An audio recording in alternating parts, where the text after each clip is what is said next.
दोस्तों कैसे आप सब। आई होप आप सब अच्छे होंगे। आज का टॉपिक जो है वृद्धि और विकास से रिलेटेड है, जिसमें मैं 5 क्वेश्चंस करवाऊंगा। यह क्वेश्चन जो है एमसीक्यूज क्वेश्चंस रहेगा, 5 क्वेश्चंस।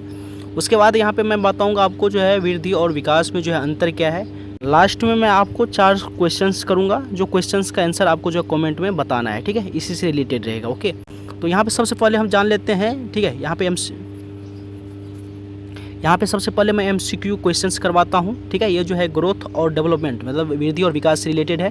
फर्स्ट क्वेश्चन कर रहा है कि वृद्धि का अर्थ मुख्य रूप से किससे संबंधित है, ठीक है। वृद्धि का अर्थ किससे संबंधित है? सामाजिक परिवर्तन, संज्ञानात्मक परिवर्तन, शारीरिक परिवर्तन और नैतिकता परिवर्तन। देखिए वृद्धि जो है सिर्फ शारीरिक परिवर्तन से ही वृद्धि को हम देखा जा सकता है या समझा जा सकता है, ठीक है। वृद्धि यदि कोई आपसे पूछे इसमें जो वृद्धि हुआ है या नहीं हुआ, तो उसका शारीरिक परिवर्तन से ही हम देख सकते हैं। क्वेश्चन कर रहा है कि विकास के संदर्भ में कौन सा कथन सत्य है, ठीक है। तो विकास के संदर्भ में विकास केवल किशोरावस्था तक होता है, ठीक है। ये जो है गलत है।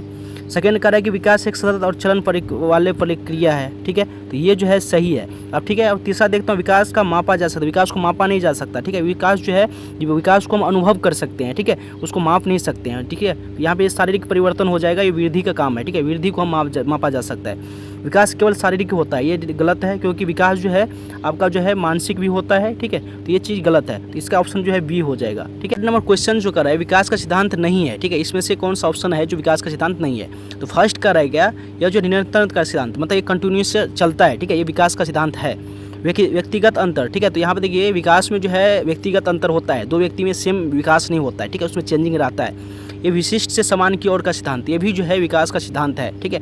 अब यहाँ पे कह रहा है कि प्रतिवर्ती होने का सिद्धांत मतलब रिवर्सिबल। देखिए विकास जो है ना एक ही दिशा में आगे बढ़ता है, इसे पूरी तरह उल्टा नहीं किया जा सकता, तो उल्टा नहीं किया जा सकता, ये जो है आपके एक ही दिशा में आगे बढ़ता है। तो यहाँ पे जो ऑप्शन डी इसका जो है हो जाएगा गलत। चौथा नंबर देखिए कह रहा है कि बालक के शारीरिक विकास को सबसे अधिक क्या प्रभावित करता है, ठीक है। तो यहाँ पे देखिए खेलकूद, अनुवंशिकता और वातावरण, आर्थिक स्थिति और केवल विद्यालय। तो यहाँ पे ऑप्शन जो है बी इसका राइट आंसर हो जाएगा। 5 क्वेश्चन जो कर रहा है वो विकास की किस अवस्था में तूफान और संघर्ष की अवस्था कहा जाता है, ठीक है। तो ये जो है आपका जो किशोरावस्था में होता है, किशोरावस्था में जो है यहाँ पे आपका जो है तूफान और संघर्ष की अवस्था कहा जाता है। इसको कौन बोला था? तो ये स्टेनली हॉल के अनुसार, ठीक है। स्टेनली हॉल ने बोला था क्या, तूफान और संघर्ष की अवस्था जो होता है वो किशोरावस्था होता है। तो इसका ऑप्शन नंबर सी हो जाएगा, ठीक है।